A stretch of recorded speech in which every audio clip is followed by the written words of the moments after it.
США раскритиковал Китай за нарушение прав человека в отношении уйгуров и народа Гонконга.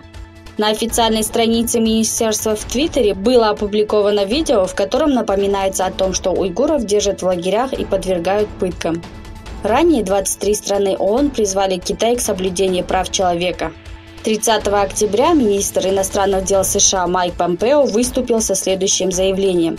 Китайское правительство нарушает законные права своего народа. Помпео подчеркнул, что такая ситуация особенно заметна в Гонконге и Восточном Туркестане.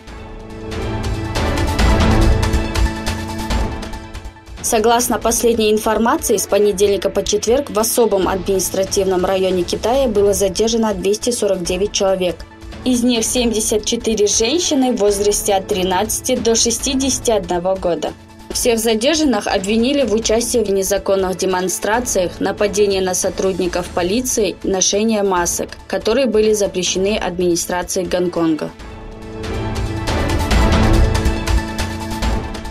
Китай бесплатно установил на улицах Бишкека систему распознавания лиц, которая используется для слежения за мусульманами в Восточном Туркестане. Система слежения включает в себя 60 камер и 20 сотрудников. Камеры видеонаблюдения системы распознавания лиц установили в столице Киргизии впервые. Информация относительно того, где будут храниться данные и кто может получить к ним доступ, отсутствует. Представитель Министерства иностранных дел России Мария Захарова заявила, что НАТО предпринимает деструктивные шаги в украинском вопросе и подчеркнула, что призывы к правительству Украины войти в состав НАТО провоцируют разделение страны.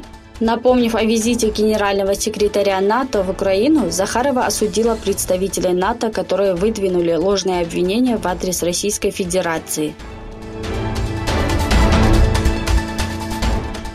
Министр иностранных дел Ирана Джавад Зариф призвал Вашингтон вернуться к переговорам по ядерному соглашению.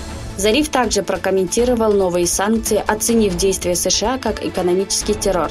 Зариф подчеркнул, что санкции, наложенные на строительный сектор, свидетельствуют о безуспешности США.